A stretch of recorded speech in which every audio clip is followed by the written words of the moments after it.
All right, we are live. Welcome, everyone. Welcome to the Drawing the Figure Today panel discussion. My name is Brett F. Harvey, and I am a sculptor and one of the founders here at H&R Studio.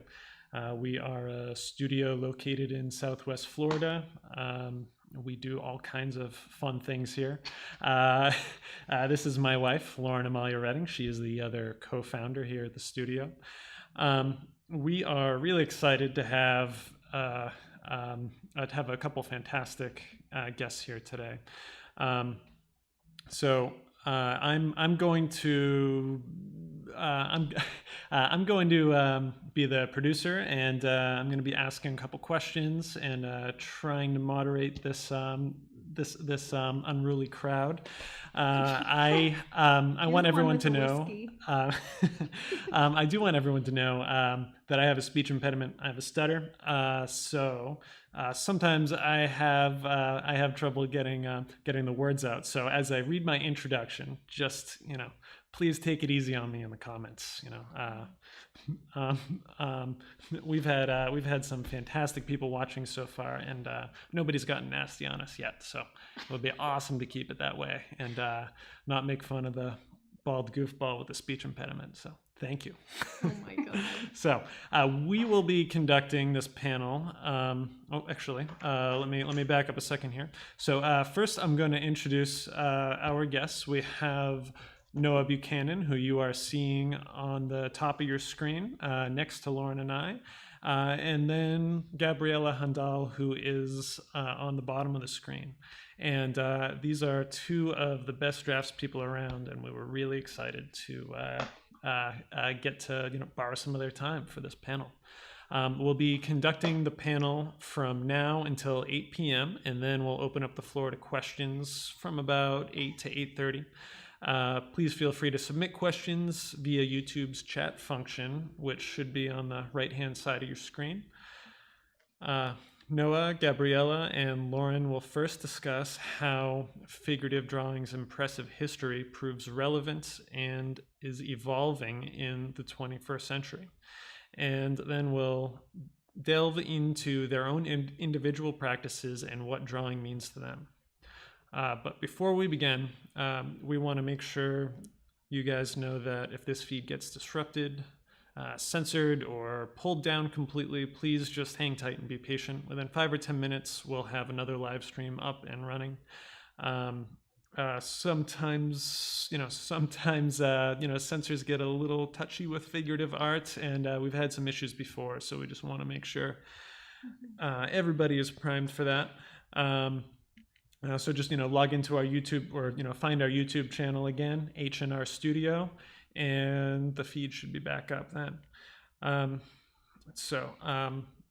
also don't know if all of you watching ever had the opportunity to work with the art model Christophe Nael, but he was a dear muse and friend to all of us who passed away recently, and we dedicate tonight's panel to him and all he did for the countless artists that worked with him. And he's one of the most famous art models in all of New York, dare I say. So cheers to Christophe. If you're drinking, raise your glass. Cheers. Cheers. All right, so now finally on to introducing our panelists, who, like Lauren and myself, are all graduates of the New York Academy of Art. And let's see. Their website links are available in the description of this video, and we encourage you to follow their work. Noah, Gabriela, and Lauren, I'll let each of you introduce yourself, starting with Lauren, I guess, because she's sitting here next to me. Okay. Well, obviously, I'm Lauren, and I make primarily silver point drawings. Again, like Brett said, I'm a graduate of the New York Academy of Art, and I run the studio that we opened down here in Southwest Florida a couple years ago. So I'm usually used to moderating these things and not really talking about myself. So I'm half distracted by the two skeletons joining us and half distracted by being put on the spot. But yeah, I pretty much make silver point drawings. I write for the Blue Review, and I teach a lot of drawing here at our studio in Florida. So drawing is something that's a constant in my life, to say the least. All right. Thank you, Lauren. And now I'd like Noah to say a couple words about himself. Hi, I'm Noah Buchanan. I'm a figurative artist. Drawing is incredibly important to me. Not just coming up through my childhood doing drawing intensively, but now using drawing as a way to explore ideas and research and prepare for paintings. But I find that the two interchangeably inform each other and are have a symbiotic relationship, the painting and the drawing. I went to the New York Academy for my master's degree. I was there from 2000 to 2002. I returned there to teach anatomical drawing in the 2009 and 2010 years. And before that, I went to the Pennsylvania Academy of Fine Arts in Philadelphia for art school, undergraduate art school. And so now I live in Santa Cruz, California, and I'm teaching drawing and painting, mostly figure drawing, portrait drawing, figure painting. I also teach plein air painting, landscape painting, at colleges and art schools throughout the San Francisco Bay Area. Okay, awesome. Gabriela? Hi, I'm Gabriela Handal, and I went to the New York Academy of Art and graduated in 2013. I majored in drawing, and drawing is my main and only medium. I vehemently made it through the school without a painting class, deliberately, and yeah, now I mean, drawing has become more important than it was before. As before, it was kind of a little more hobby-like than it is now. Now it is very important to me, and I do it almost. I do it almost every day. Almost every day, I'm able to draw. And yes, I like drawing very much.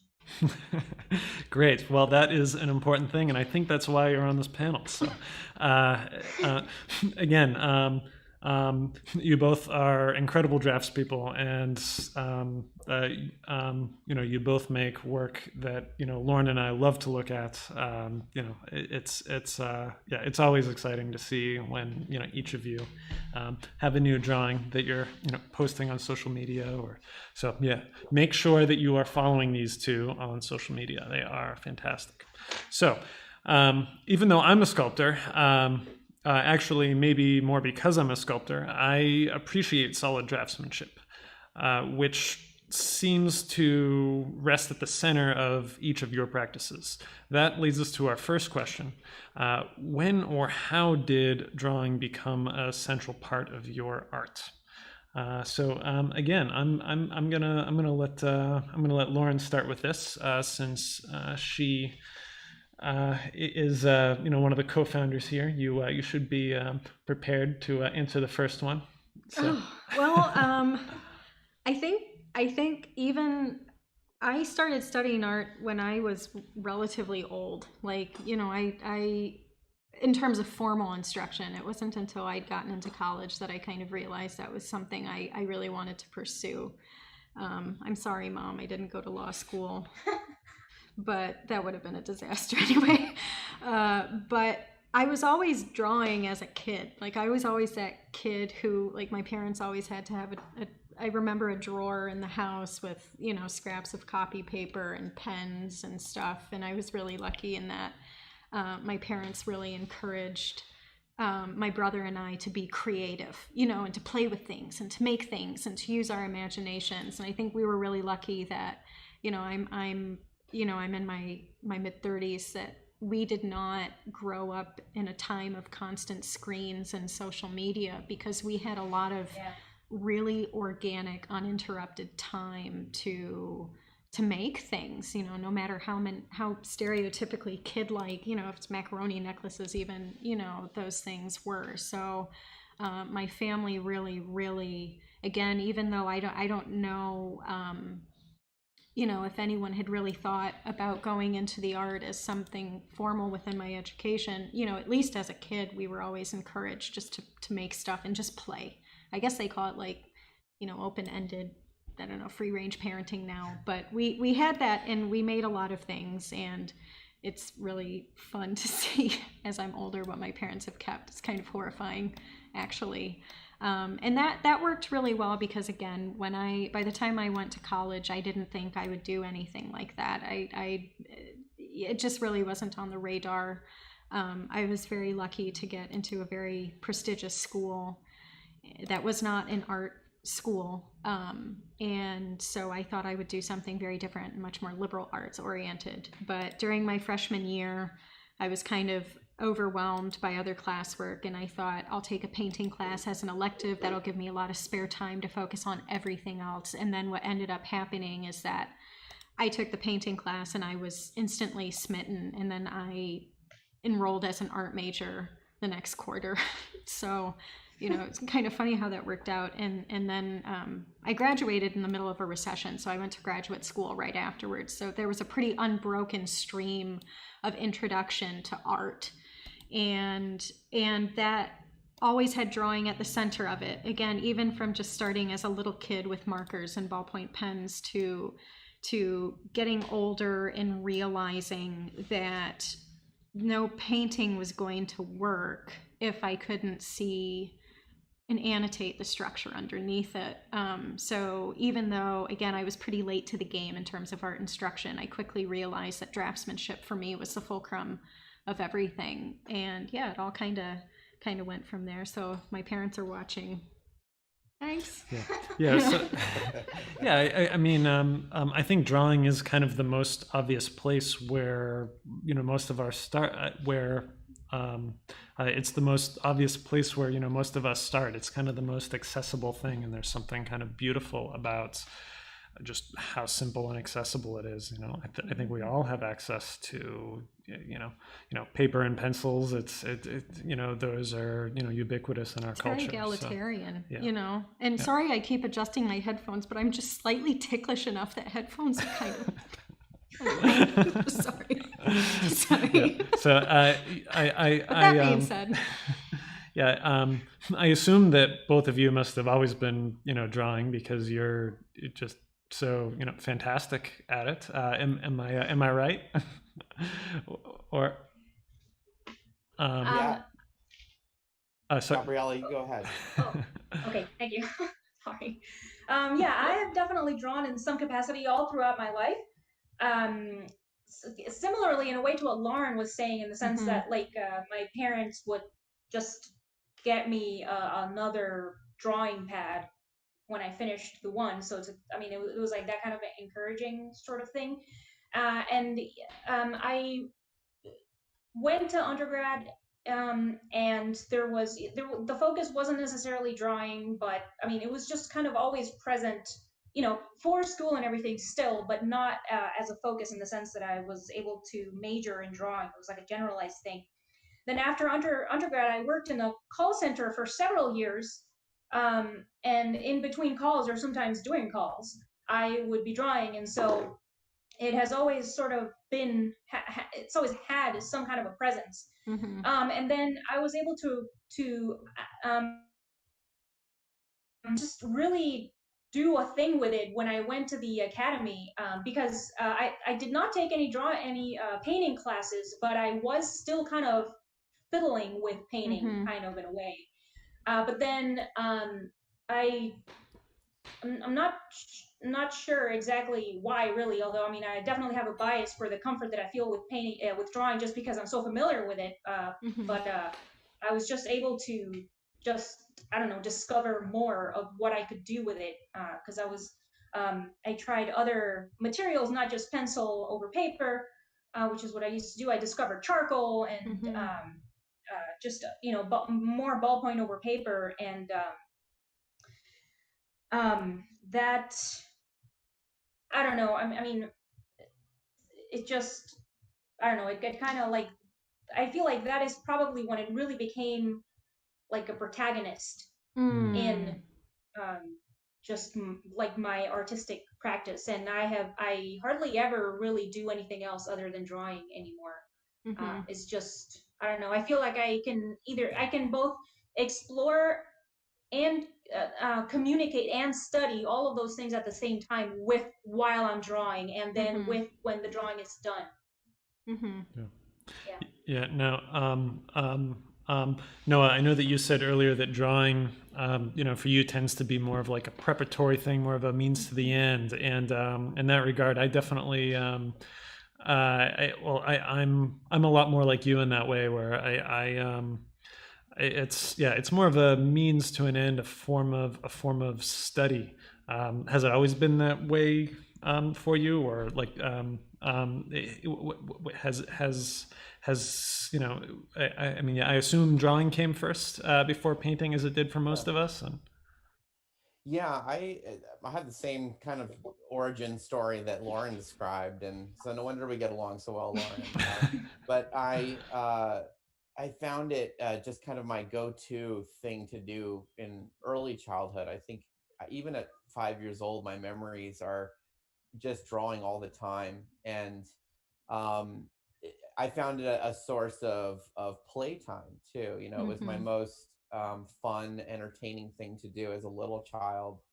I would make these drawings that were, activity drawings. They were story drawings, and I would narrate them as they would be developed. And so drawing was this magical thing to me. I really spent more time with that than with toys, and certainly with sports. That no, and I so I was born in 1976. So when I was 1977 and 1979, the first two Star Wars movies came out, and I was just absolutely consumed with Star Wars as a little child. But in that period, you couldn't, if you wanted more of it, you couldn't just go online and get it. You couldn't stream it. You couldn't watch clips about it. You couldn't go on and say, oh, let's watch interviews with the actors. There was nothing to do to consume it more, like kids today can do, for the things that they find fun and entertaining. And so I had to create it. I had to make new Star Wars stories on the page in front of me. And then right as that was kind of building into a fire, Raiders of the Lost Ark came out, and I needed more of that. And so I had all of these. I had to go throughout the day. I had to illustrate all of these things that I wanted to explore in my little psyche. I wanted to explore what was it about. I wasn't cognizant of at the time. I was just trying to have fun. But I think looking back, it was what is it about these ideas of the hero's journey that taps into our inner childhood that I wanted to play out on paper.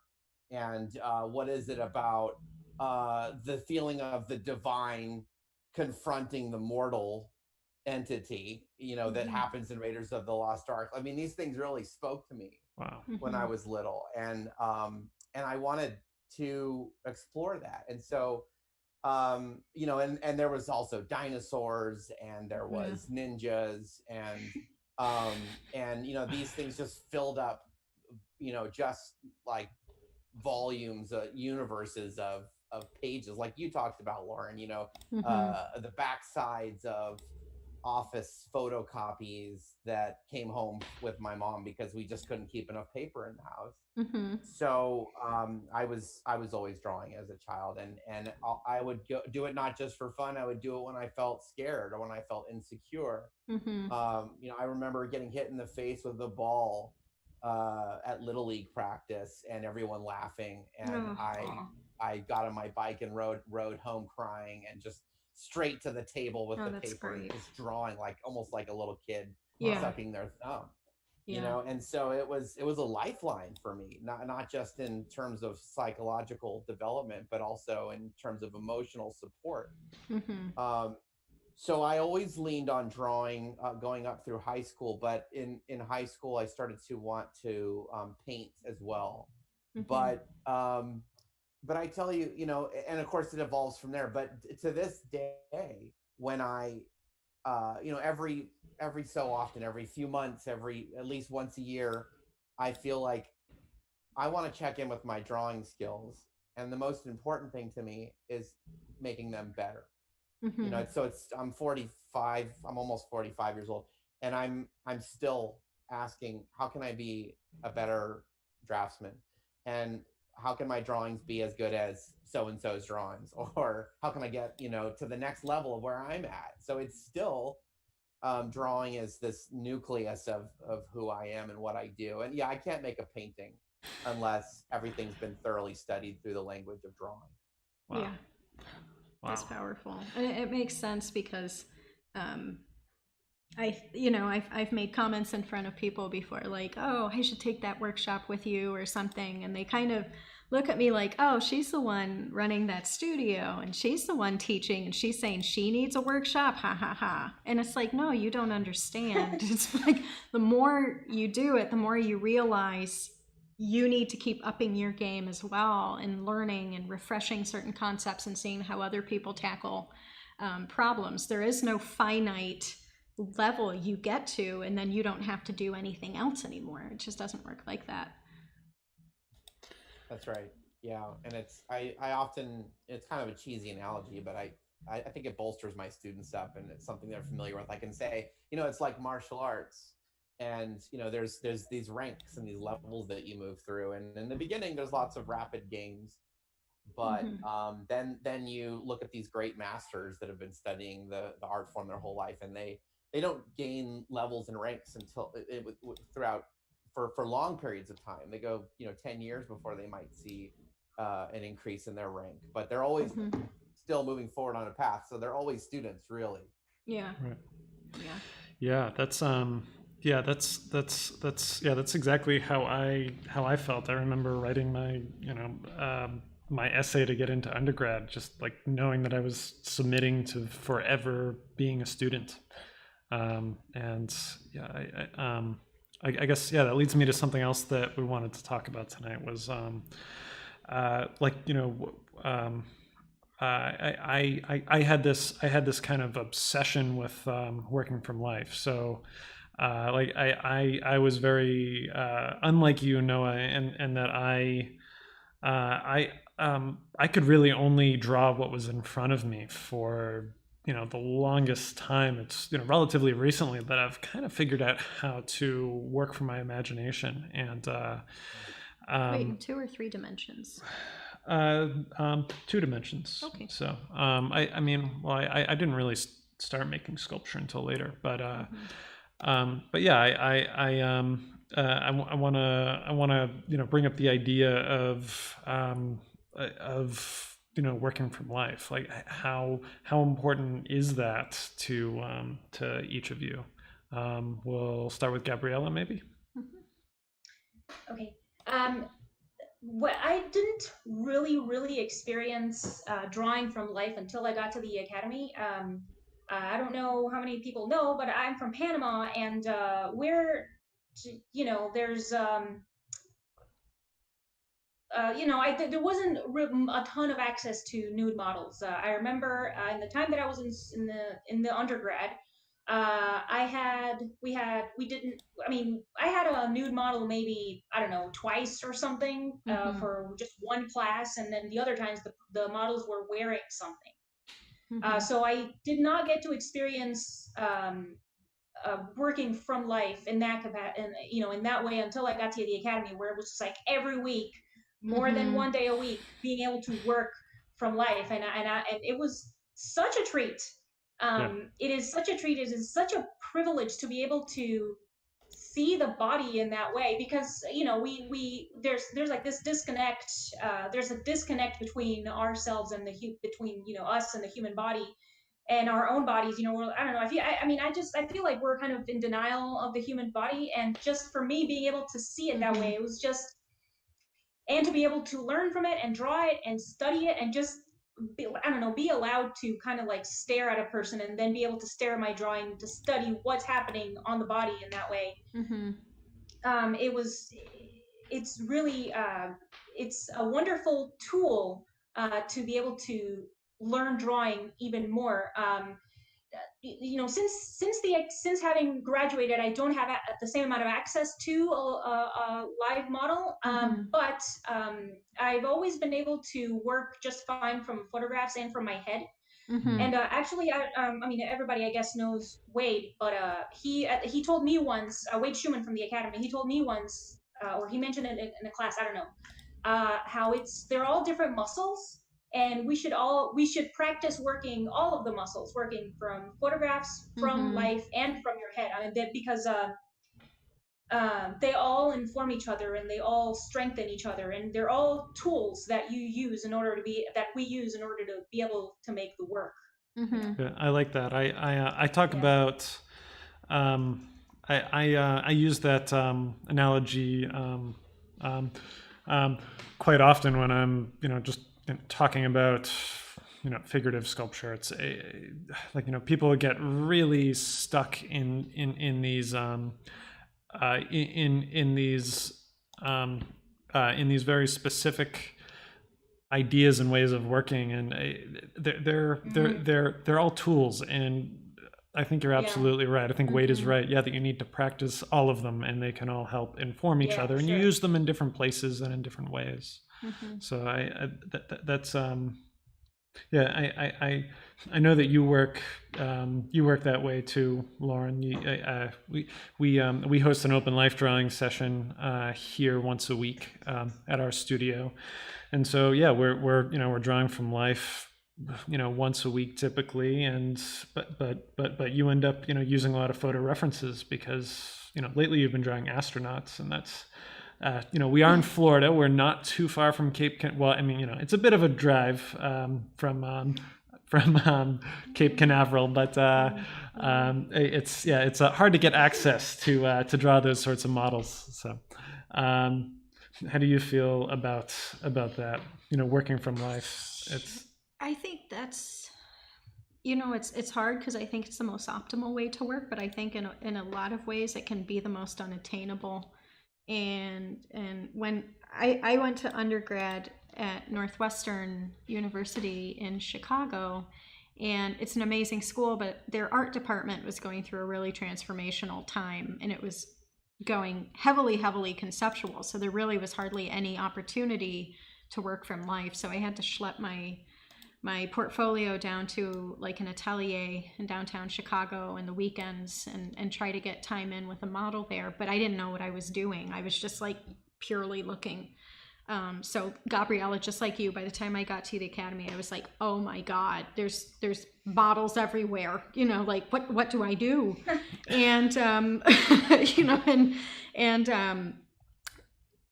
man, it was kind of amazing. And what was kind of crazy, and Harvey Citron said this, very prophetic. He said, everything you're kind of looking at and doing will kind of coagulate like 5 years after you've graduated. Yeah. And I noticed, 5 years later when, I wasn't really able to work from a model and was looking at a lot of photo references, I was trying to recall from memory the things that I'd been observing from a model. And then when we opened our studio in Florida, it was really important that we get some sort of open life drawing thing going. And, our goal with that is just to make enough to pay for the model. And again, I think some people kind of laugh that Brett and I are so insistent that we participate also. Again, they think if you really know everything, you don't need to do this, whereas it's quite the opposite. And so as my own studio practice continues, and I've really pivoted into very different subject content from which I can pretty much only work from photographs, I realize that,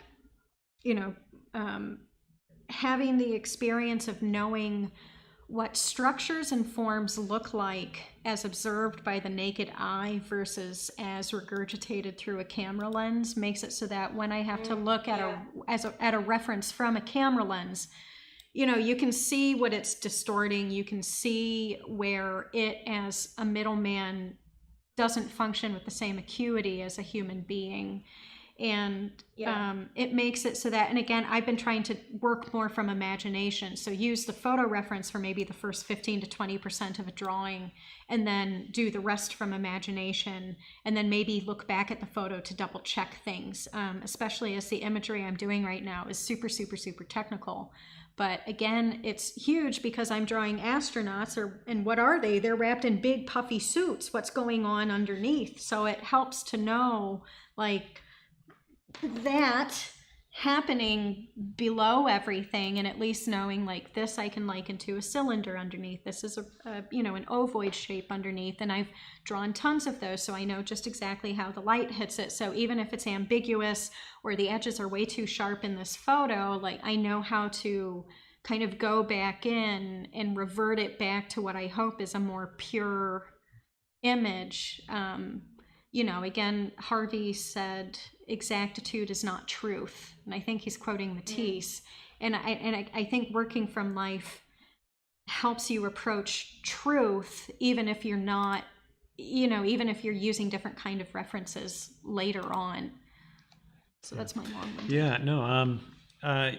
So Noah, like Lauren, you also have a skeleton standing over your shoulder, and I think, I don't know, maybe it was a few months ago, or I don't know, maybe longer than that, but you had a study of a hand that I saw you post on Instagram, and I left a comment about, I think I was probably saying how great it was or something, and you and you mentioned that was the hand that you had drawn completely from your imagination. But I assume that you work from life a lot, also. But it's really exciting to see, that sort of a invention come out. So. Yeah, I was excited to see that hand come out too, because you never know. Is it going to work out, or or sometimes it doesn't. But this is a huge topic in our community of figurative representational realists and figurative narrative work, and there are so many camps involved in and that weigh in, and some of them are quite dogmatic. Well, there's one in particular that's dogmatic, and those are the people that believe in working from life only. Everyone else is kind of like, you got to do what you got to do, and then there's the people who work from life only. And so I love what Gabriela shared about what Wade said, and I love Wade Schumann, and I think that's a beautiful way to put it. Unfortunately, I never got to study with Wade, even though he was always there when I was a student at the New York Academy. But then we became colleagues when I was teaching there, and I got to interact with Wade more on that level. And but I really appreciate that idea that these are all muscles. There's three areas. There's working from life, there's working from photographic reference, and then there's invention from a mental source and from memory. And they're all equally valid, I feel. I just want to go on record as saying that. And they each inform each other. Yes. And it's not like, let's put working from life up here with a halo on it, and then the other two could be down here. Let's make it a triangle where it's a rotating triangle. And but I feel like I can say that confidently and with authority, because I now confess that I was on the dogmatic side of you have to work from life only or you're not really doing it. Well, and I was that way for many years, and I've trained for many years working exclusively from life. And at Pennsylvania Academy, we were just drowned in working from life on a 7 days a week, 24 hours a day basis. And then again at the New York Academy, we work from life all the time, as you guys have, and then continuing as a professor of figure drawing and portraiture and anatomy.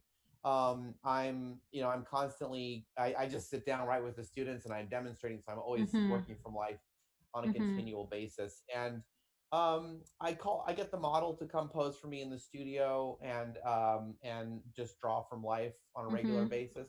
But let me say something that's a little bit maybe controversial.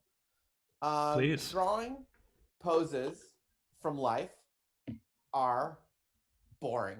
Yes. And I'm sorry, but you can have the model stand there for 18 sessions in a row, 3 hours a piece, and do a Mm-hmm. beautiful standing figure. And I'll go, wow, that is gorgeous. I love it. I want to Yeah. do it. When it comes time to paint a narrative figure painting, I don't want the model sitting there looking pensively off into space. And I also don't want a model sitting there looking pensively into space, where then I have to concoct a background and a narrative that's retroactively inserted. Right. And that's mostly what I see Yeah. coming from the atelier community. I see a beautiful model posing Right. there, and Mm-hmm. then some background's been added and some things been added into their hand to now concoct a narrative. No, I want the model to come into the studio. I tell them what the narrative is. I've already Mm-hmm. planned it out from invention. I need the pose to be like this. I show them. I try lots of variations on it. I photograph the hell out of the pose. I Mm-hmm. take lots of photographs. I take video footage. I move the video camera like this. That's a great idea. Wow. And so I can see all sides of the pose. And I'll work from photograph for a lot of my major works. And I've come to learn that I learned a lot from working from from life. Mm-hmm. I spent a majority of my youth drawing from invention out of my head. And then I suddenly realized that I also was learning a lot from working from photograph, Mm-hmm. and that the photograph taught me how to see shape better. And the Mm. photograph taught me how to use compressed value ranges, which leads to higher Right. levels of realism. How to Interesting. simplify, how to organize shadow shapes Yeah. versus light shapes, Yeah. and of course gave me access to more dynamic poses. And also, as an anatomist, both a practitioner and a professor, simply put, the photograph gives you access to more action oriented poses where you can engage muscles that are not possible to engage Right. Mm-hmm. in poses from life. You can simulate it, you can prop the model's arm up like that, but none of those muscles are active. Yeah. But if you have the model take the pose for a few seconds in your studio, straining or trying to balance or twisting, you engage this rich interactive relationships of muscles up and down the figure that Yeah. become really exciting to have in the painting. Yeah. So I also think about, because I mean, of course, we all have guilt a little bit about it. It's a residual guilt about working from photograph. There's the voice saying you should be working from life. But I think, well, wait a minute. How many of my heroes openly work from photograph? Starting Yeah. with John Leon Jerome. I mean, Mm-hmm. he worked from photograph. He didn't try to hide it. We know factually he worked from photograph because we have Mm-hmm. photographs that match exactly the paintings. Cezanne, excuse me, I'm sorry, Manet, as I wanted to say. Manet did a lot of his masterworks from photograph.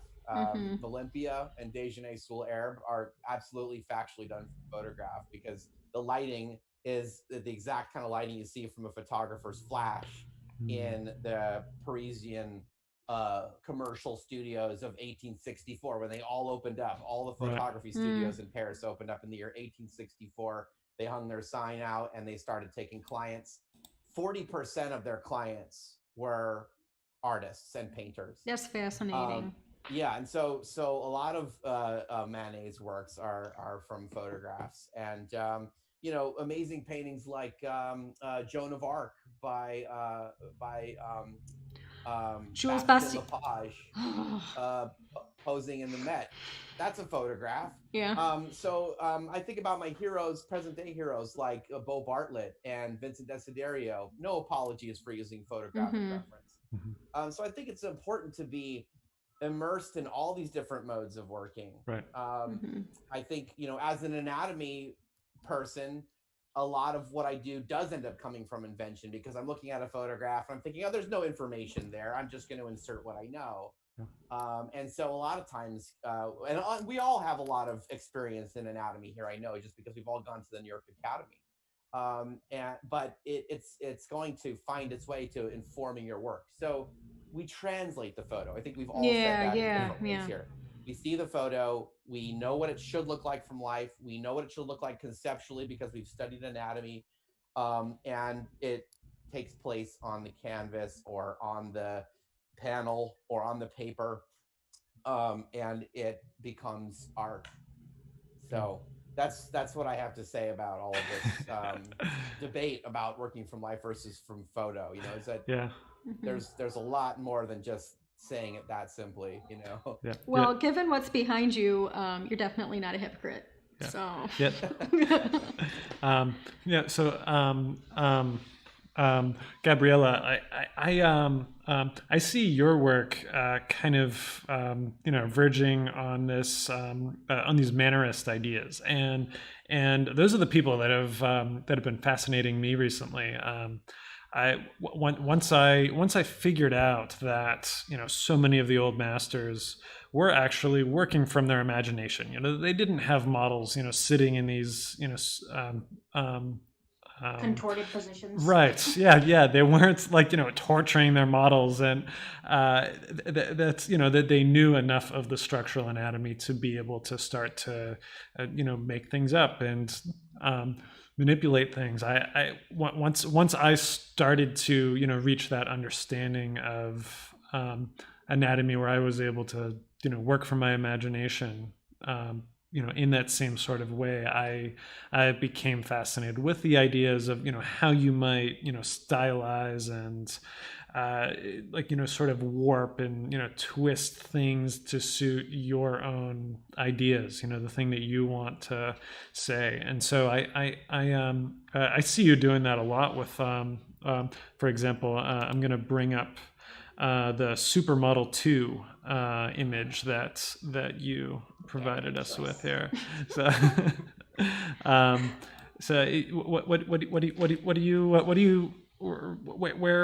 where did that come from? So, how are you approaching that image, and how are you how was it that you were able to construct that? Okay, so everybody has kind of their own mistaken or whatever it is tendencies when we're making drawings, whether even if it is from life. I think everybody has some people make huge hands and then they have to correct them, and so it's like a constant, or it's something that happens all the time when they're drawing. And so I tend to make long necks when I'm drawing, so in that kind of drawing, like in Supermodel 2, it's kind of, in a way it's like an ongoing series sort of, because it's gonna happen again. It's just a matter of time that I'm gonna make a drawing like that, and so I just indulge in I wish I could say I'm doing a specific thing to the shoulder girdle, but I don't know what it is. Just kind of I don't know, loving it, I guess, to say it in a really corny way. I just think the shoulder girdle is, the neck and shoulder girdle are just this very interesting, beautiful, delicate, elegant part of the body. And it has all of this musculature. Obviously it does, the musculature of the shoulder is this whole weird thing where the only part where it's touching the skeleton is the clavicle for whatever reason. Yeah. I don't know. And just all of this stuff. It might be something about society itself just really loving a beautiful neckline or something. Maybe, I don't know. Might be because my neck isn't super long and I dream of a longer neck.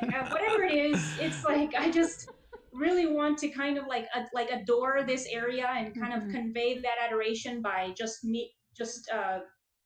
studying it at the same time as making it beautiful, and then idealizing it, indulging in that default idealization. And so with Supermodel 2 specifically, whenever there's a model that just happens to have a long ass neck, like Linda Evangelista, because she already has a long neck, and I just gave her a monster neck in the drawing. And so and so to kind of talk a little bit about what Noah was talking about a second ago, just with what we already know about anatomy a little bit, and so having looked at the figure in life or whatever. So like I am trying to kind of work from the photograph, because that one is actually from a photograph. The photograph is a picture of Linda Evangelista, and the photographer was some ranked guy, like I think it was Mario Sorrenti, I don't know, one of these fashion photographer type guys. And so, you know, she has like her model body, and I was like, I want her to have more muscle. I want her to be more muscly, because who doesn't love some muscle, right? So I just, you know, I wanted to populate her body with just more of what was kind of like what was like already there, and what I know is there, you know, like sternocleidomastoid and deltoid, like being twisted, because she's like, the position she has, she's like turning her arms inward.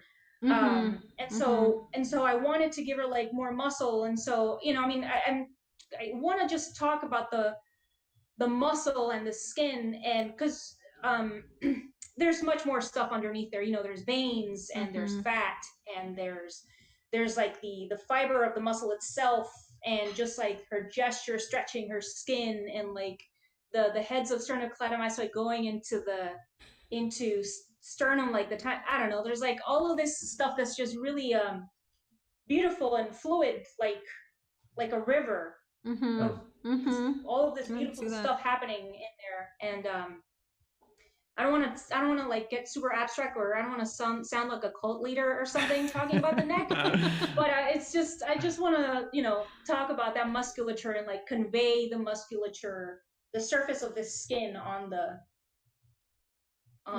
body there, with all the muscles underneath.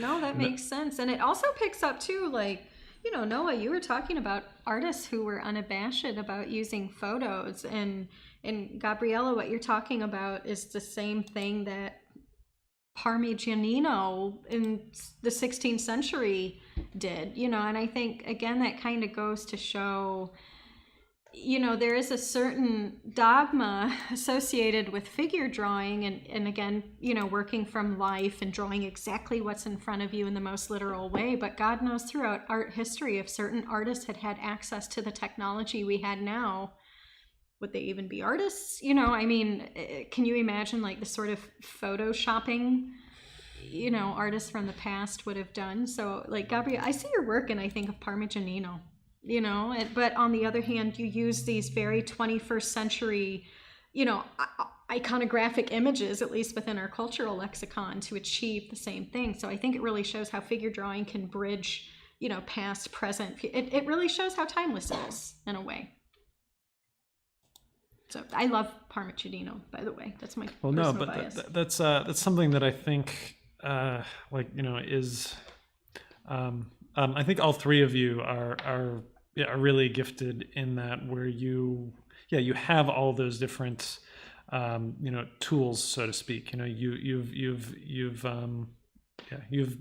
done enough drawing from life, and, you know, done enough, you know, drawing from your imagination that you're able to, you know, solve those sorts of problems, and to, you know, create, you know, your own, you know, unique images, and, you know, you're able to, you know, build images that suit what it is that you want to communicate. So like,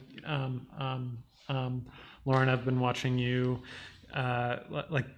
you know, choose which parts of the, you know, astronaut suits that you want to edit out in order to make a stronger image. And that's, you know, even though you're, you know, working from photographs for those, it's, you know, it's about editing things. It's about, you know, creating a strong image. And I think that you've done, you know, a really good job, you know, pulling out the things that interest you, and kind of, you know, highlighting those, and, you know, using those to, you know, communicate this, you know, very, you know, technical idea about, you know, drawing through a really, you know, old medium, silver point.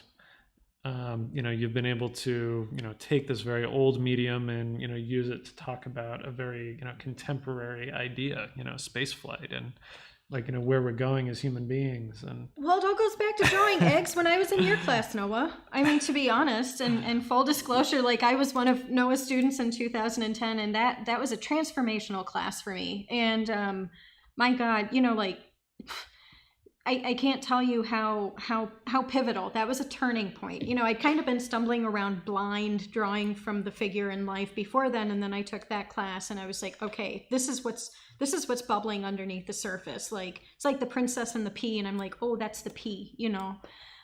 So the fun thing about drawing the astronaut drawings is it's all more geometric structural drawing, all of it, you know, all the little bells and whistles and gadgets on their suits, everything. It's all ellipticals, it's all planes, it's all God, it makes me wish I would have taken perspective with Patrick Connors at the academy, you know. But it really, it's funny because it's so, the drawings are they're actually, and I'll say this because it's my work, they're incredibly misleading in terms of where you think the technical focus would be, because everything is about this surface detail, again, like these tiny literal nuts and bolts.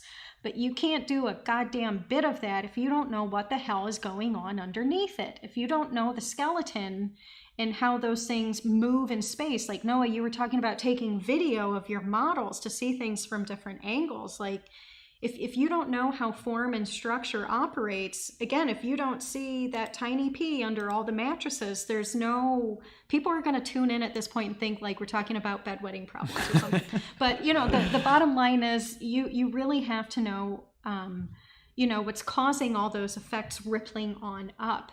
And to me, that's a technical challenge, which I don't always pull off in those drawings, but that I do enjoy because it forces me to apply those same very innermost core principles about what's going on again there to everything, even what you think is on the surface. Again, it's a lot of ellipticals. Oh my God, it's a lot of ellipticals. But that's kind of my rant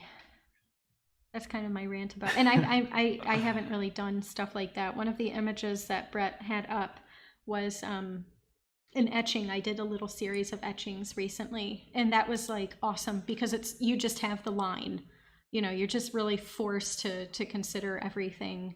And it's kind of funny how I made those just as kind of like a fun Sunday project, really, and it ended up being a really good technical refresher, reminding me of the topography that everything has and how it kind of spirals out from the innermost character of what you're doing up to the outer surface. And again, you know, going back to that notion of play, you know, we all drew as kids what excited us, and so incorporating a little bit of color, a little bit of graphic quality, even if imperfect, you know, into the work, and kind of being more experimental and seeing what happens despite how close and tight everything looks. But yeah, honestly, like eggs, envision everything as an egg and it all falls into place on top of it. And people laugh, but we've got plastic eggs here in our studio and we'll put them in front of people.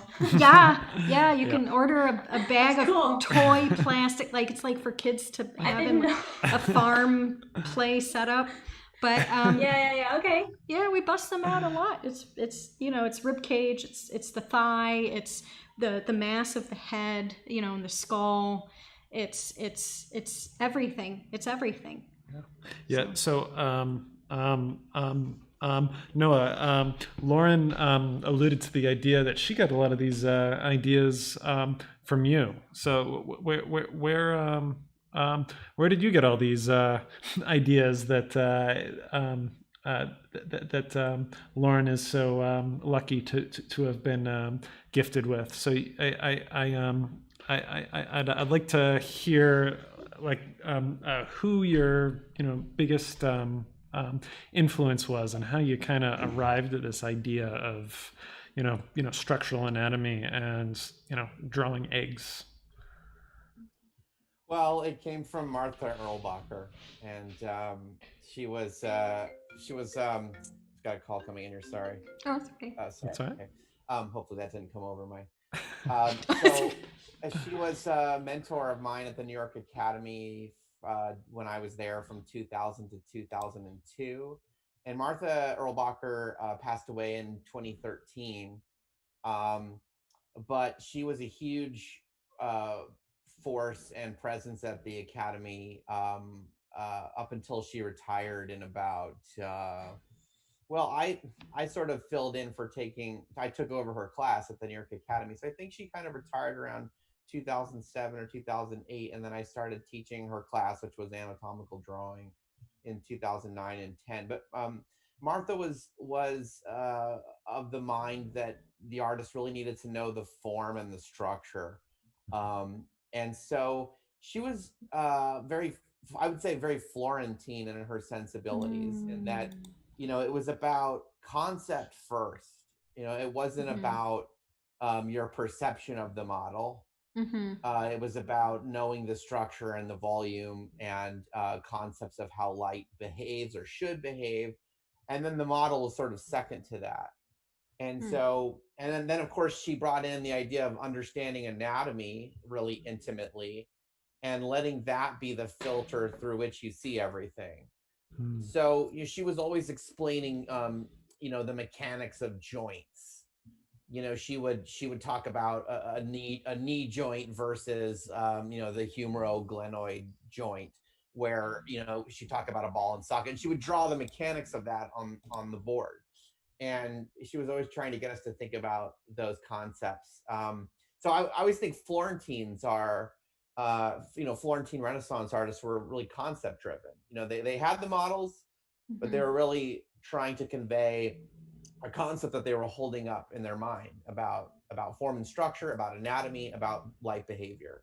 And then, you know, that's versus what the Venetians did, which really were more about, let's think mostly about light and space. And let's do more looking and observing at the model. And then, of course, when Caravaggio came along into Rome, you know, he made it really like, let's just work from life. And but Martha was very much about concept as being ascendant. And so I tried to teach at the New York Academy in her tradition, and she was a real drill sergeant, and you know, that's not my personality, but one thing that she did that Lauren mentioned was she made us draw eggs over and over again. And she would always, you know, we'd come in, we'd present them on the wall, and usually it was 1 to 3 eggs and little still lives illuminated by a single light source. And they were just never good enough for her. You know, she would assign them. We would come and present them on the wall, and she would walk up and down, just kind of shaking her head, not saying anything. And then she'd be like, "None of you got it. You know, you didn't get it." And she'd say, "All right, everybody do them again." You know, of course, she would make comments as to why we didn't get it. And, you know, we would argue with her. We'd say, "But that's what I saw." And she'd say, "It doesn't matter what it looks like. You know, it matters what you're communicating on the drawing." And we had I still have a stack of eggs that it's just amazing how many she made us draw. And, you know, and if they weren't done meticulously, she would criticize them. If the shape wasn't right, she would criticize them. If the light and shadow or the form turning wasn't correct, you know, we had to do them again. And that's always stayed with me, that kind of thought about an artist's awareness of form. And so, you know, this idea comes out of this that Martha talked about a lot, and I know Harvey, if he were here with us today, would talk a lot about the issue of form sense. And every artist has to develop their own form sense. I mean, Parmigianino did it, and clearly Gabriela's doing that too. You know, when she takes liberties with the structure of the neck. And so an artist has a form sense. It's their own vision of what the figure translates to in their work. And I think form sense comes down to a couple of we could boil it down to some really key factors. And that is height to width relationship. You know, so if I show you a rectangle and ask you to draw it, you might draw it like this, or somebody else might draw it like that. And the other thing is peak deviation. So if there's a curve and there's a peak on that curve, you know, I might see the peak over here, and then you might see the peak over here. If we put those two things together, we really have the makeup of each artist's specific form sense. Oh, that's interesting. Yeah, I hadn't heard it broken down that way. That's fascinating. Yeah. But I think that's what Martha really stressed a lot, was developing your form sense. You know, it's also like just an artist's style is their form sense. I mean, when we look at a Lucian Freud painting, we know we're looking at Lucian Freud. We don't have to be told.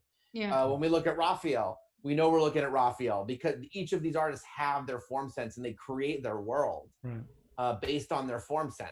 You know, if I look at Bo Bartlett or Vincent Desiderio, I can read their form sense. If I look at Michelangelo versus Manet, you know, I can read their form sense. I know it's the thumbprint of their work, and you've got to develop that form sense, and that comes through so many things. It comes through all the muscles that Wade talked about. It comes through invention. It comes through studying from life, but it also comes a little bit from photographic observation as well, I think.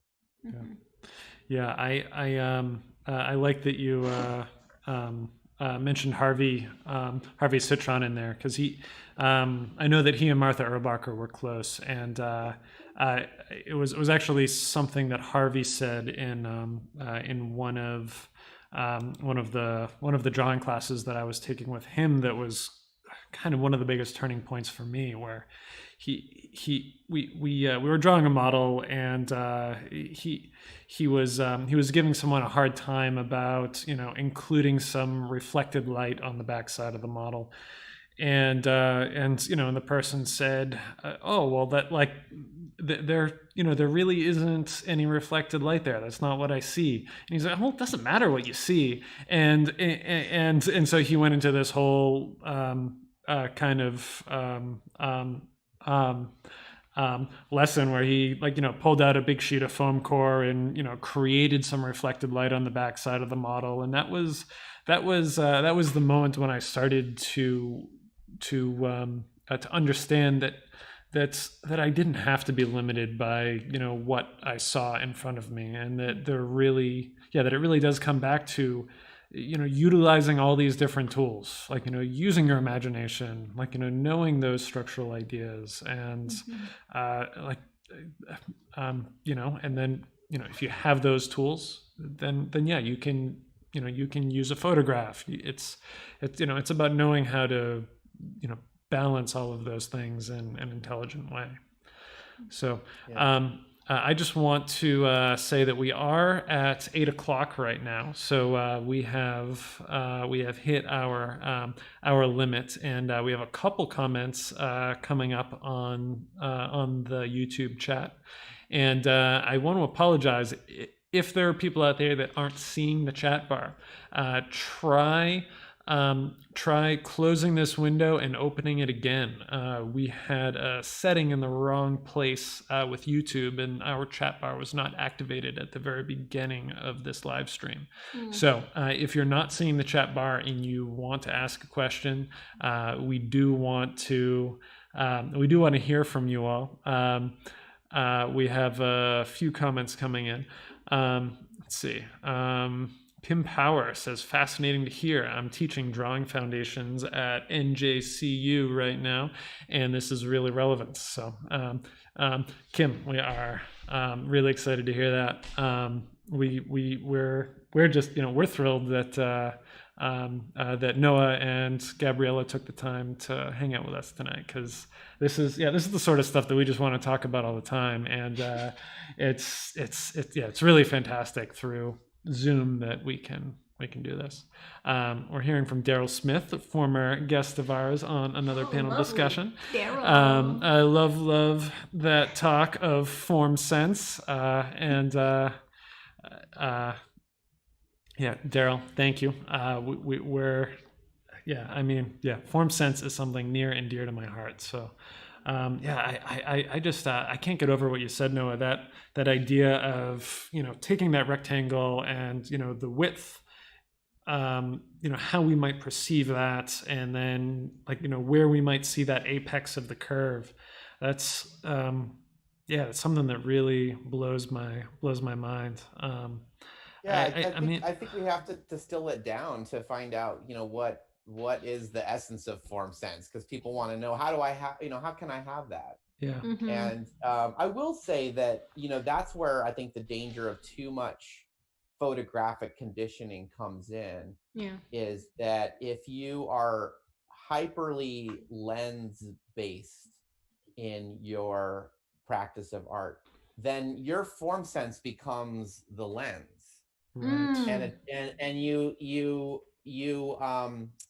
you preclude the possibility of developing your own form sense, because you're going to precisely lock in height with relationships, and you're going to lock in precise locations of peaks on a curve, and there's no room for that self style to start to creep into your work.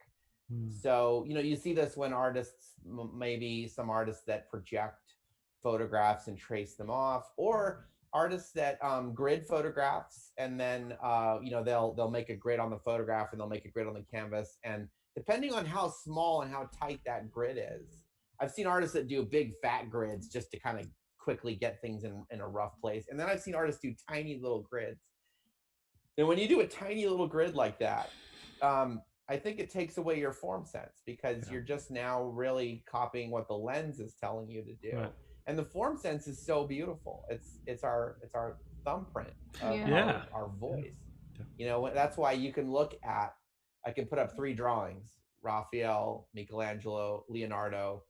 Anybody listening to this conversation would be able to pick them out with no trouble. They might not be able to say why, but they know it, and it's the form sense issue. Yeah, I think most people who know me know that I hate projecting photographs. Yeah, you don't want to bring up the idea of projecting around Lauren. Thanks, Gabriela. Thank you. Yeah. Thank you. I have opinions about that stuff for sure. Yeah, the person's own language they speak with when they're making work, like, it takes practice for that to come out. It's just like when you're learning, I mean, when we're learning to write, for example, you have to do this calligraphy thing first, and then your handwriting develops at some point, and it's your handwriting. So it's like, not just do we have to work all of the muscles, like draw from as many different kinds of sources as possible, but you also have to practice drawing in general for a style to develop, for like your visual style to develop. And then like Noah was saying just now, you'll be somebody able to pick your shit out just without, oh, that's that guy, I know that visual language, like from here to a mile away. Yeah, I love the thumbprint and handwriting analogies. I love that. I'm very, Daryl says yes, Gabriela. I try not to be militant about a lot of things, but I'm very militant about not projecting. I need a whole bottle of this. If it's not. And it's very disappointing when I admire someone. I'm like, hey, that looks cool, and then I'm like, oh, you can tell I mean. Yeah. No, I definitely try. I mean, I try to keep stuff to myself. I mean, I'm not trying to deliberately be a grumpy jerk or something, but I don't care for tracing, like, if I don't know, like, that's too much like tracing to me. And it's like, I want to see your artist hand struggling to make that thing. Is like, tell me the thing with your hand. I'd rather see it flawed. I'd rather see it flawed. If it's true. Yeah, but it's like somebody, I think Noah a little while ago said something about how like a student saying something like, oh, but that's what it looks like, and it's like, no, it's like, you're responsible for that image. If it looks flawed to you, then fix it. It's like, so like, it's different. So like, for me, like, the point in which it kind of like pivots or something, it's like, if the projection is a tool, okay. But if you depend on it to make work, and it's a crutch, like, that is a problem for me. Like, that's when it's a problem for me. So it's like, if you just want to get like the sketchy part out of the way or something, but you're perfectly capable of making the sketch part and just making the thing from scratch yourself, fine. You want to save time, fine. You have a deadline, whatever. But it's like, if it's a crutch, I personally have a problem with that. It's like, because it's like, it's similar actually to what we said earlier about drawing from life. It's like, if you refuse to make work unless it's drawn from life, I personally consider that a crutch in a way, because it's like, all right, now you can't make work because you can't afford a model. It's like, that sounds like an excuse to me. It's that's like, good. Draw some. Yeah, it's like, draw something else, draw from your head, draw from a picture. Like, you can't depend on a single source of. Like, we can't. We have enough limitations. Yeah. You can't have another limitation. I don't know. Yeah, no, I agree, and I will clarify and say, like, if someone makes a drawing and they have to transfer it or enlarge it, if it's their original drawing that they've done, Yeah. I get it, because I've transferred my own drawings. I think I transferred the one behind us, but I drew it to scale on graphite freehand, and then I did the little, Raphael prick around the surface and dot it in. But when someone when someone presents a work, like they are the sole responsible driving force for that image, when in fact it's just a projected photograph, then it's like, Yeah. nope, that you shouldn't have bothered doing it in the first place. Sorry. I try to not be too militant about things, but that is one thing that is No, we well, have a couple other comments. oh, right. I am a bad producer here. I got a little distracted. So let's see if we have any He's questions. scared of me now because he knows. Yeah, Yeah, now that I we did. brought up that topic, I'm worried. All right. So thank you from Sienna Wood, and let's see. So Alonzo Soriano says, so if form sense should be our unique natural inclination of peaks and height versus width, instead of based on, say, an idealized lens, then isn't that the opposite of basing your anatomy on what you know instead of what you actually see right in front of you? Alonzo continues, just curious why one should be ideal and one should be unique, instead of reversed, or both one way or another. So Alonzo, you're splitting things into categories that might not. Maybe the unique and the ideal are the same, and maybe the natural inclination of peaks and height versus width is the idealized lens. That's how I would answer that. Yeah. Sorry, just because I'm right next to the broadcasting software and can see the comment right there. I'll let you guys go. I'm sorry about that. Well, Alonzo is an old friend and Yeah. very intellectual one. I appreciate the question, and he's always digging and trying to get at the truth, for in a good way. And I think that it's sort of an organic and just a natural form sense is a natural outcome, partially from studying anatomy. And I think we've all had this experience of studying anatomy where you're looking at how do the bones fit together, and then how do the muscles join onto that. And you find yourself in the act of making these constructions, either through diagrams or drawing from invention, like in écorché drawings. You find yourself then superimposing your own form sense into that. So written into your understanding of anatomy is your form sense. So that's a really beautiful thing, I think.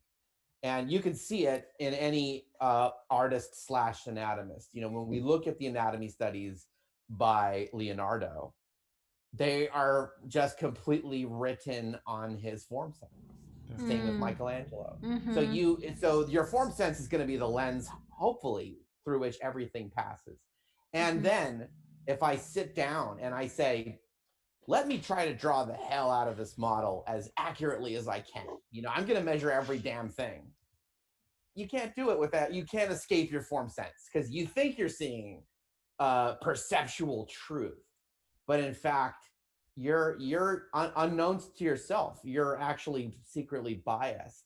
Your vision is biased on your form sense. You're already preconditioned. You're already brainwashed, and you can't rinse it out of yourself. Yeah.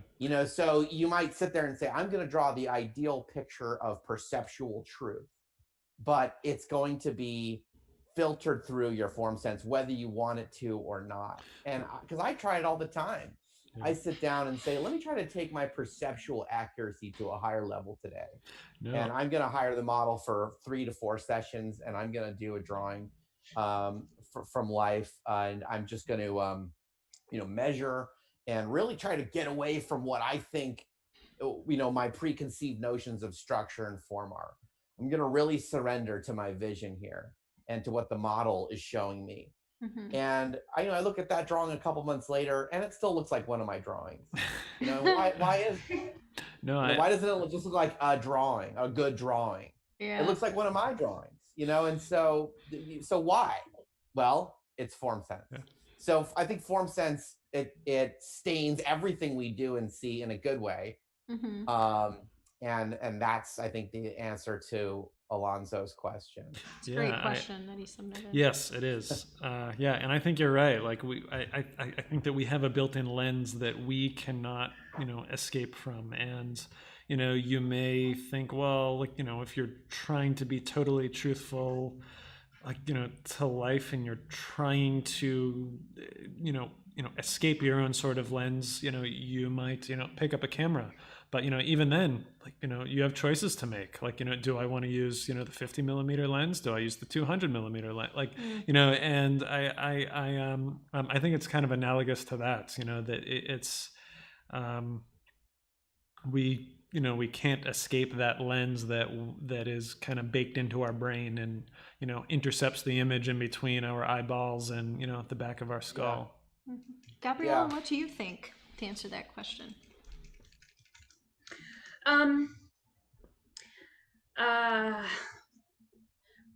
Well, for me, I guess it's kind of about my goal.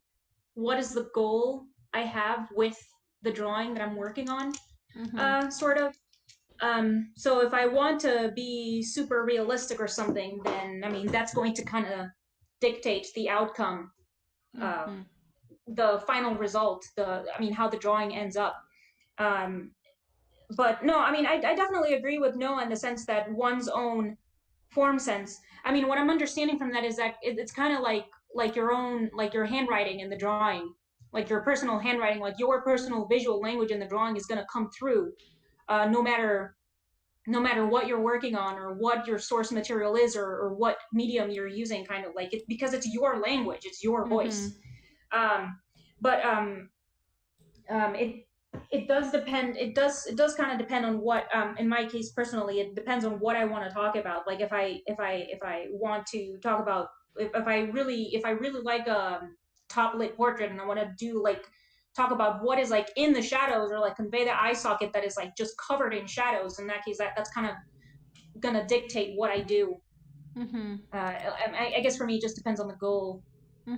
What the goal is with each drawing. That's awesome, because that goes back, Noah, to what you were saying about Martha Erlbacher, that it was, that very Florentine idea of concept, like you start with the idea first and then have everything else fall in around it. So that's a really nice circular relationship to that. That's really cool. And Alonzo has chimed in again for us, and he says, perhaps more than just built-in perceptual mental lens, maybe even physically, how your hand moves, how your eyes see. Sure. El Greco, he mentions that El Greco had astigmatism, and that would explain a lot. Yeah, didn't know. Cool. I didn't know that either. That's interesting. Yeah. Yeah, I also have an astigmatism, and I wonder. You do? What, I mean, Baritone, minor, I but didn't know like, it's curious to think, like, what type of, impact that might have on, on my own practice, had had we not have technology to rely on for certain fixes and stuff. I think of Alonso says I'm guessing, but it makes sense. That's a good guess. It's a good guess. I remember seeing a big giant Monet show at the MFA Boston when I was a kid, and seeing some paintings that he painted when he had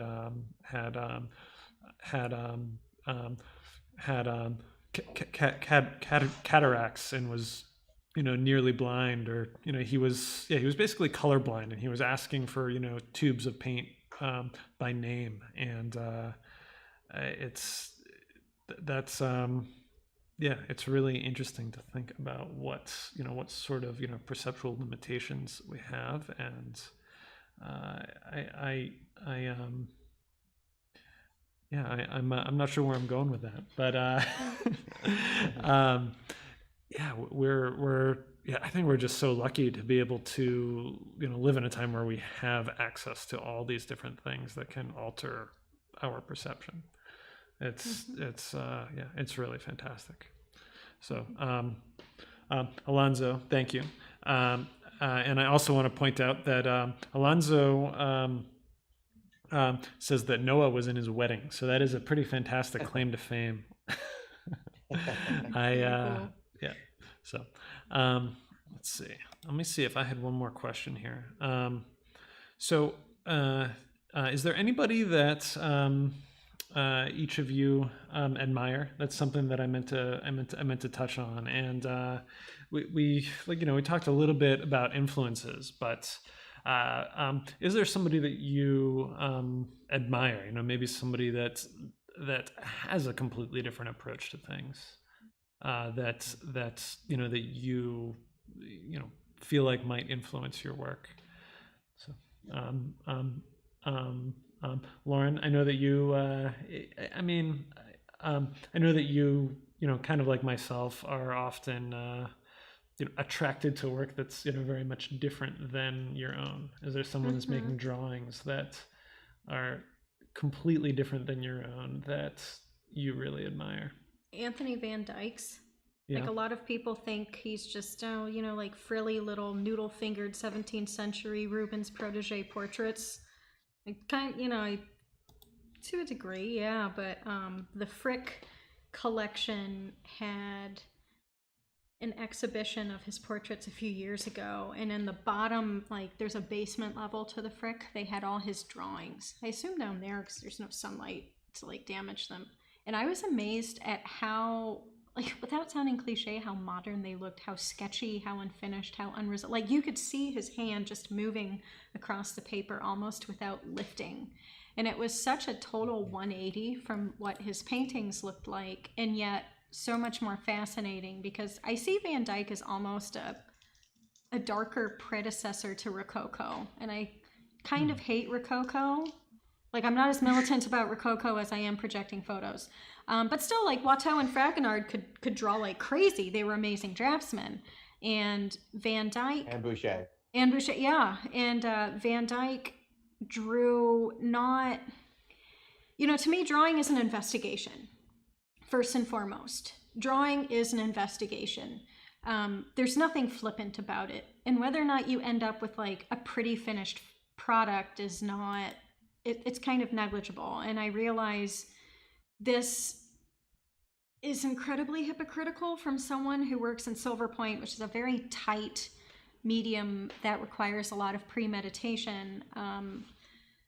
So yeah, maybe I'm a bit of a hypocrite in some ways, but ultimately drawing is this really, really rigorous investigation. And to me, Van Dyke's drawings epitomize that. Like, Gabriela, you're talking about goals. Like, I can see his goals in his drawings laid beautifully bare.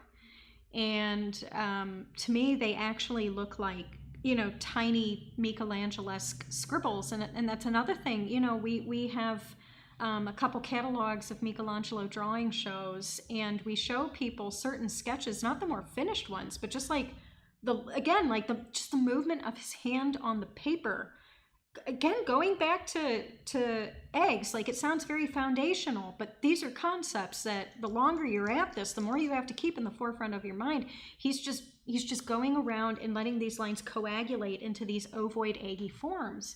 And then Van Dyke does something very similar. And so, yeah, I really love his drawings. I love Bronzino. Oh my God, and Pontormo and Parmigianino. Pontormo! Oh my God. Amazing! Yes. Yeah. Amazing! Amazing! And again, no one it's just, and I feel like they aren't celebrated enough. So that's me. That's me. You shouldn't start with me first with questions, because then I'll just keep going. All right. So yeah, who are you into, Gabriela? Is there somebody that did something kind of completely different? All right. I really like, so when an artist does paintings and drawings, I tend to favor their drawings because, you know, Oh, drawing yeah. for the win. Yeah. Um, and I I really like Sargent's drawings. Oh, man. Um, Yeah. I Oh, know, right? And so good. I mean, you know, it's that is in his paintings as well because he had this quality to his work where he was just really efficient with his Mm-hmm. mark making in Mm-hmm. the sense that he used very few marks and he was able to convey all the information somehow through these summarized this collective summarization of marks. He was somehow able to convey just the complete information, and it's already in it's also in his paintings. You know, you can also see the marks in his paintings have that quality as well, but the drawings are just, you know, I mean, I'm just, it's just a bias, I guess. I have no control over that. I'm biased in favor of drawings. Mm-hmm. And also, especially, I mean, for me, especially, I mean, Sargent is, he's a boss, but Vantormo and Mm-hmm. Michelangelo, Mm-hmm. they both have this thing, and we were talking about working from photographs earlier, and I think Wade also said something about how those people, like before photographs, they Mm-hmm. would work their final paintings from a bunch of studies of drawings. Oh, that's like And you kind of know, they like what it did, looks like Noah's doing too, a lot. yeah, so like they had all of these studies done in drawing and stuff, and it's just I mean, I think Pontormo's in particular, he just has like this kind of like idealized, contorted, twisted quality to his bodies where like, Mm-hmm. you know, it Mm. may or may not have been from life, it may have been from imagination. I don't remember what it is, but he just has like this quality where even if you saw, if that was a body in real life, it would be like terrifyingly deformed. Somehow in the drawing, it's like it's just there's something to the rhythms and the relationships Yeah. between things where, and like the way that he populates the musculature and just like all of the folds and whatever it is, that it really, I mean, to me as a viewer, it just gives me a really gratifying image. And it's like, I think somebody else said also about Michelangelo, where it's just like, I mean, there's he just like invented a bunch of muscles on there just to be able to Yeah. populate a rhythm, the image Right. with a rhythm. And it's like, you know, once you're like familiar enough with the figure, whether it is through anatomy or drawing from life or whatever it is, like you have like this, you know, and you practice, of course, like you're able to develop this shorthand, like a Mm. shorthand language to be able to populate the information with that familiar rhythm, you know, that rhythm that you're familiar with from life. So like, yeah, those three guys are just amazing. Yeah, and Okay. Luis Barrero said Andrea Del Sarto. And hi, Luis. That's brilliant because I've been talking about ovoids, and Del Sarto is the sphere. He's Yeah. like the perfect sphere. The shoulders, I mean, everything with Del Sarto is just like a globe. So yeah, I love Del Sarto too. Sorry. Um, Luis also asked. Luis also asked specifically to Noah about what he what you think of El Greco's vision. So we mentioned El Greco earlier, and I feel like he had a sort of a sort of elongated vision, which is, I don't know, it's somewhat related to to um, to um, it's somewhat related to Pontormo, who we were just talking about, but there's definitely something a lot different there. So what do you think about El Greco and how he saw things? Yeah, it's been suggested that El Greco had astigmatism, and I don't know if I buy that. I mean, I've looked at Mhm. El Greco a lot up close, and he's intentionally creating a false sense of elongation. Everybody looks at Mm, El Greco and goes, "Oh my God, he elongates his figures." Measure El Greco's figures; they're still 7.5 heads tall. really? So Okay. he's intentionally altering the height to width relationships of the forms Mm, with, and I intentionally is the term, is the right. key. And I think he's doing it with the goal of saying this subject matter depicted in my painting is of us, but it's not us. And it's the idea that that man is made in God's image, and most of El Greco's work is going to be religious and subject matter, but he also goes into Greek mythology as well. And so it's the idea of portraying divinity, That's and beautiful. so how do you portray divinity?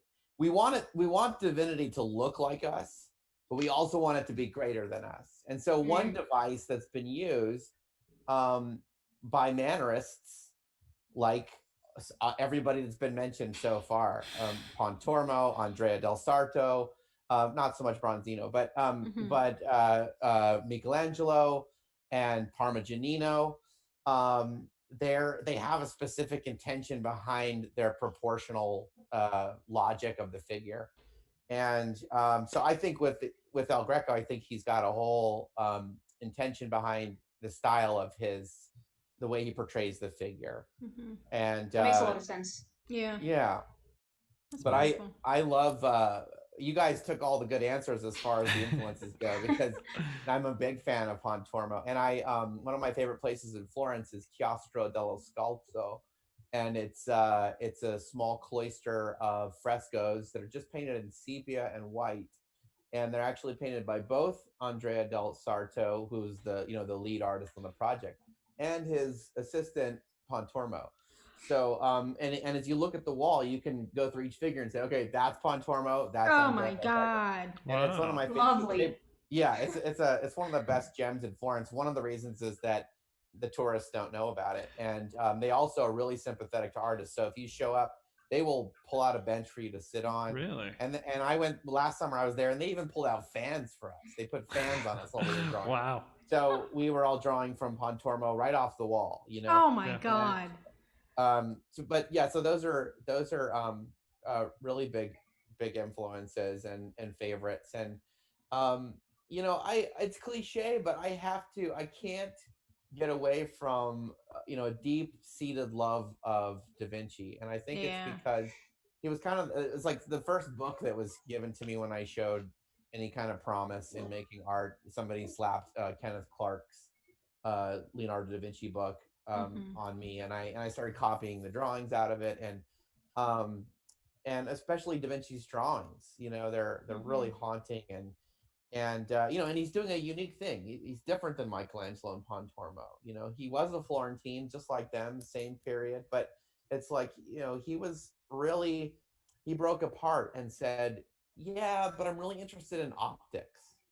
I really want to know. It's not just about the muscle and the bone. It's about what is the light doing and what is the science of light.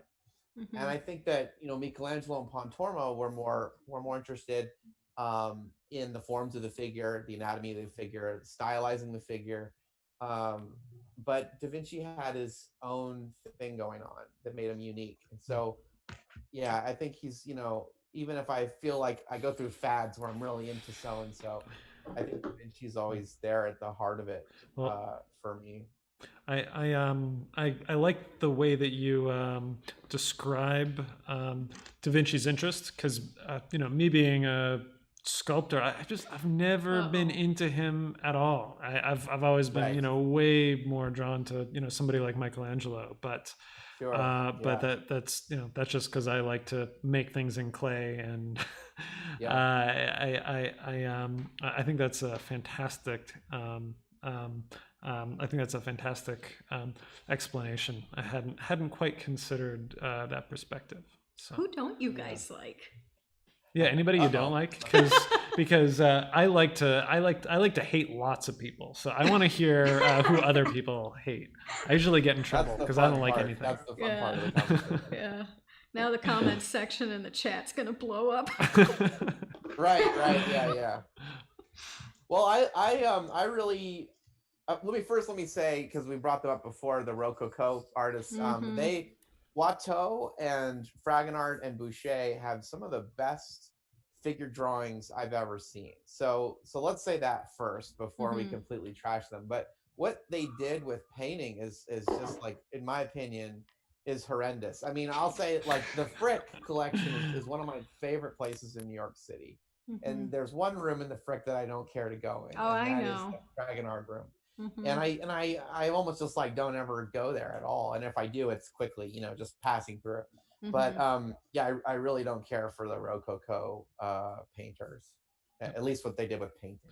Yeah, well, I will share that Lauren and I were at the Ringling Museum on Sunday, and I think when we hit and I think when we hit a Rococo gallery, I heard Lauren say, "Oh, this is Rococo. Let's get out of here." And so I think you're in good company, Noah. And that's a great museum too, the Ringling in Sarasota. Yeah. That's pretty phenomenal. And again, like you said, Noah, like their drawings are good, but the paintings are like meh.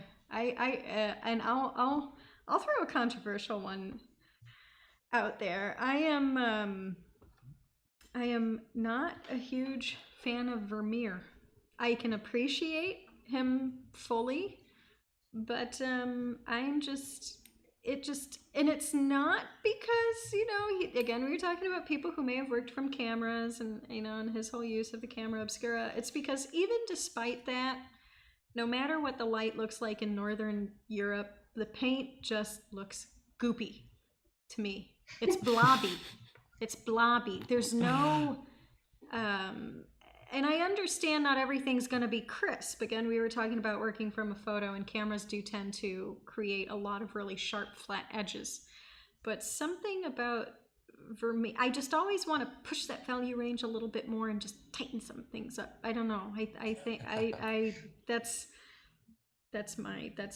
the one that if I say, people are like, oh my God, Vermeer, God Vermeer, Saint Vermeer. And it's like, well, No, he's it's human. interesting how the things that get put up on pedestals are really interesting, and they do change over time, so it is something to keep. And drawing was not a big component of what he did, if he ever did any drawing at all, and maybe he should have tried. Maybe he should have tried a little bit. Yeah. Then I'll leave it at that. Yeah, that makes sense. So we are. Wait, Gabriela's got to answer. Yeah, I was going to give her the option. I was going to say, that we've got an hour 35, and if she doesn't want to, expose herself to this sort of, abuse that we all are by, talking about, the famous artists that we hate, that she's free to do so. But I just wanted to, give you the option since we're running a little late here. It's up to you. Yeah, no, I mean, I'm aware of the time, and I feel like the people that I legitimately dislike are much more modern people that are alive, whose work, and I don't know, maybe I should just like well, that's great. another time. Guys. All right. Well, no. Well, actually, we do have one more question. We'll make this our last question. But Kim Power asks, she's interested in what contemporary artists you are looking at in drawing. So that touches on that idea of the contemporary people. So. It doesn't have to be, contemporary people that you don't like. So let's, because that's a little too dangerous. So, who are the contemporary people that you do like? Is there somebody that you think maybe should have been on this panel? Or there's actually, I'm not sure if this is the same Alfonso we were talking about earlier. Is Alfonso Dunn? D-U-N-N? This is Alfonso Soriano. Because because there's this guy on Instagram that what is this? He works in like it's pen work, and he works with colored inks, and he just has incredible work. And he's a contemporary artist. He's a draftsman, and he's alive, and he's great. And cool. He just I don't want to like put my phone up to the screen because it's gonna make me feel like an old person or something. But it's like but he just has really amazing work. It's Alfonso, Alpho. Okay. Alfonso, and last name Dunn, Dunn. He Okay. has this just incredible ink work in just lovely colors of ink. Also, I mean, it's the pens that you don't dip them. It's the other ones that I don't know what anything is called. You like screw them, Okay. and then Yeah. Yeah, I know what you're talking about. I don't know the proper name either. Is that a fountain pen? Fountain pen. Yeah. Oh, okay. Okay. Okay. Okay. Interesting. Okay. And Kim is adding that Alfonso Dunn went to the New York Academy, so that's where we all graduated from. Yes. So, Awesome. Hi, Kim. By who'da the way, don't look up. Awesome. Yeah, I know Kim. Kim is awesome. Awesome. All right. So, Noah, anybody who's caught your eye lately that you're looking at? Yeah, it's in terms of drawings. I've for a number of years, I've been really blown away by Colleen Barry, and I often look at her work and I think, like, how do you get that good? And she's kind of she's one of the only ones out there where I stop and just kind of feel it on a visceral level. That I feel the hit of it, and just how incredible her drawings are on so many levels. And then the other is Amaya Gurpide, and I think her drawings are really beautiful. And both of those artists also do beautiful paintings, and I love their paintings too. But as far as, I guess, if we're just looking at drawings, those two, I feel like there's something really special and just above, and setting a bar for all of us. So I often get a lot of inspiration and humility when looking at their work. Awesome. Yeah, I don't know that I know either of them, so I'm going to have to do a little bit of research now. Lauren, who are you looking at? Well, I have two in mind.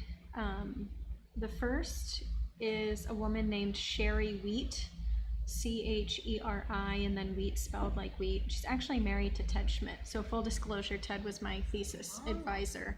And Sherry kind of takes a bit of neoclassicism and fractures it a little bit, but she also makes sculpture. So again, she really thinks about what she's creating as something which volumetrically projects into space. So it's interesting because Alonso Soriano was talking about these concepts of like the ideal versus the unique.